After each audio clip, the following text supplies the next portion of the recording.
Hey everyone, Ryan from Ebike Escape.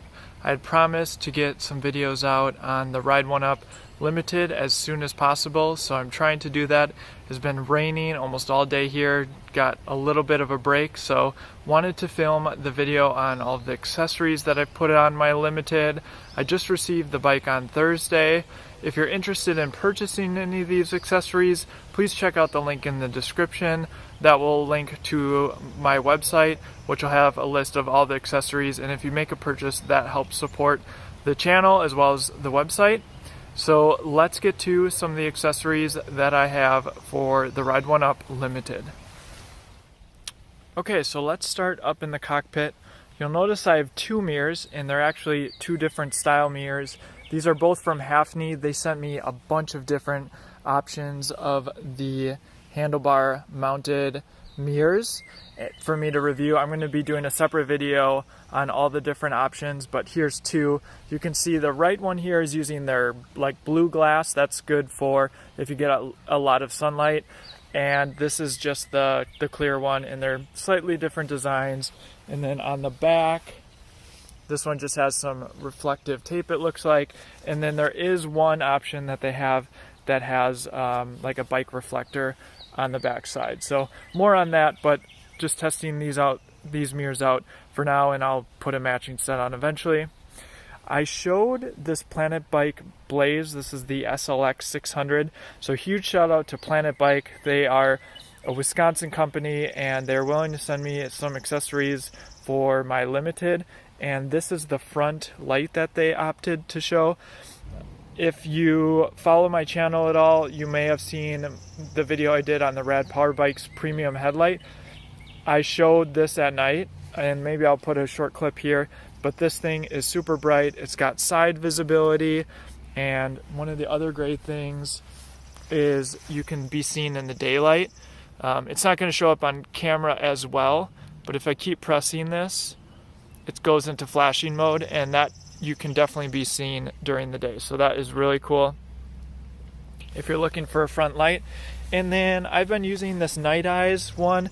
One of the things I like about this one is it just attaches in the corners. And so on my Pixel 3a, I have volume buttons, so those ones that clamp don't necessarily work. I do want to test out the GUB. GUB makes a metal one, a metal cell phone holder that I want to test out, but this one has been working really well. It's just a strap, so it's really easy to attach no matter the thickness.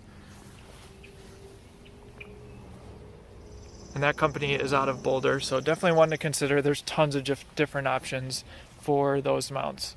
So that pretty much rounds out the cockpit. Let's talk a little bit more about the rack. So before I take this bag off, these are the Roswell Panier bags. They're only $40 on Amazon. One of the reasons I opted for these is just because they're a lot more affordable. We'll probably use it for grocery shopping. And although I do really like the look of the high quality Panier bags that clip on the side, these were a great compromise for the price. It's more of a backpack material. It's not going to be completely waterproof, but for $40, I think they look pretty slick. I opted for the green here. They also sell them in black, so definitely something to consider. And they do attach nicely here. This is just a Velcro piece on the back, but I don't anticipate that having issues with the spokes, but I will be sure to update any more accessory videos I do talking about these if I have any issues. I'm just going to unclip these.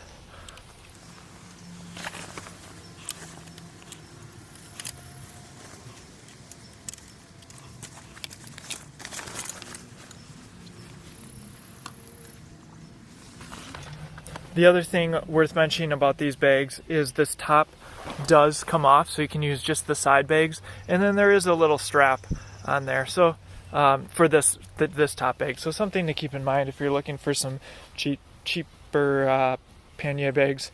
Okay, so let's talk about the rear fender. This is the Big Buck from Planet Bike. This is the only one from Planet Bike that will fit tires this wide. These tires are just wide enough to not work with some of the other options that they have.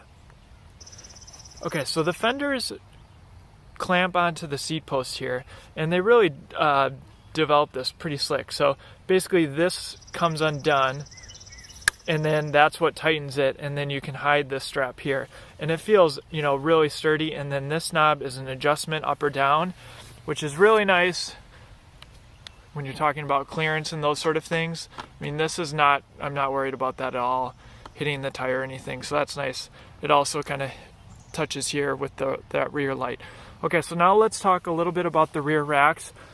There's a little bit of discussion in the Facebook group about what racks might work. Unfortunately, these mounts are not standard from my understanding. I took a picture of another bike that I have that has, basically the problem is these aren't flat or square, so I kind of had to bend these and force these screws in, and you'll notice there is a slight gap. So not a problem with the Planet Bike rack. It's more to do with the specific frame. So I will update the post if anyone mentions another rack that works better. But this one I think will work. It's still plenty sturdy. That's not going anywhere. Again, you just have that little bit of a gap, and I probably could have bent this a little bit more, but these racks seem so strong it was actually a little bit difficult to get it this far. So something to keep in mind. I do really like this rack, so you know, we're not gonna look for anything else. It's really sturdy, and I think it looks great as well. And then the other thing that Planet Bike sent me was this rear light here. This is the Rojo 100. Again, talking about daylight visibility, not sure how that's going to come across in the video, but if you're looking for something that's going to be visible both in daylight as well as night, this light is really great. I've personally tried some of the other no-name brands of front lights and helmet mounted lights, and I really like what Planet Bike offers as far as the quality of their products. You might pay a little bit more depending on what you're looking at. I actually have some really old, cheaper blinky lights from Planet Bike, and I turned them on. It's probably been a few years since I used them, and they're still working just fine. One of the things that I wanted to mention is, so this bottle cage actually came with the bike. I wasn't sure if they were going to include one, so I was a little bit surprised. The problem is it's a little bit tricky to get in this battery clearing here. It is possible. If this was our main bike and we didn't often ride our electric bikes together, this is where I would mount our Ebikes Bordeaux Big 6000 alarm. I will put a link up in the top right hand side of the screen to that video. I really like that lock. I mean, one of the great things is it is frame mounted, and it doesn't come out as far, so I imagine it probably, the clearance would be a little bit better. So definitely something to consider. I also have a Pro Bike Tool hand pump coming, so that is also an option for mounting something there. Hopefully that gives you a little bit idea of some of the accessories if you're looking to outfit your Ride1Up LMT'D. I hope to have my full review of this bike done in the next couple of days, just depending on how the weather shapes up. If you know of any other accessories that work with this bike that you're really happy with, let me know in the comments and I'll consider adding them. And be sure to check the link in the description of my accessories page where I have a link to all of these.